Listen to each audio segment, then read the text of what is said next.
In LCR series circuit, an alternating EMF E and current I are given by equation C is equal to 100 sin of 100t volt and I equal to 100 sin of 100t plus 5 by 3 milliampere. Average power dissipated in circuit will be. Average power dissipated உங்களுக்கு E0 I0 by 2 into cos pi by 3. அப்போது அதுக்கு வந்து E0 value I0 value அப்படின்னா அந்த ஈக்குவேஷன்லேருந்து எடுத்துக்கலாம். கொடுக்கக்கூடிய ஈக்குவேஷன்லேருந்து நம்ம E0 I0 value எடுத்துக்கலாம். அது எப்படின்னு பார்ப்போம். இப்போ கொடுத்துருக்க வந்து என்னது உங்களுக்கு E is equal to 100 sin of 100t அப்படி கொடுத்துருக்காங்க.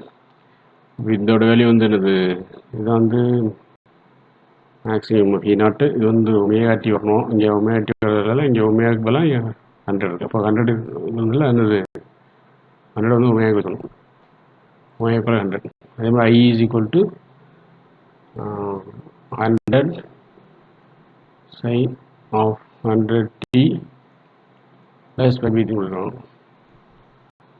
அப்போ இது ஒமேகா தான் நமக்கு ஏற்கனவே இங்கே எடுத்துகிறோம். இது வந்து அடிஷ்னலாக இங்கே பேஸ் 5/3 இருக்குது. இது வந்து I0 வேல்யூ. இந்த 100 வந்து I0 வேல்யூ. நம்ம தான் இங்கே போட்டிருக்கோம். ஓகேவா? இந்த I0 வேல்யூ 100 மில்லி ஆம்பியர் இருக்கால, இது வந்து மில்லி ஆம்பியர் இருக்கால உங்களுக்கு மில்லி ஆம்பியர் கொடுத்துருக்காங்க. அப்போ 100 வரைக்கும் 100 கிடையாது, 100 மில்லி ஆம்பியர் இந்த வேல்யூ. அப்போ 100 மில்லி ஆம்பியர் போது ஈக்குவல் டு 0.1 ஆம்பியர்.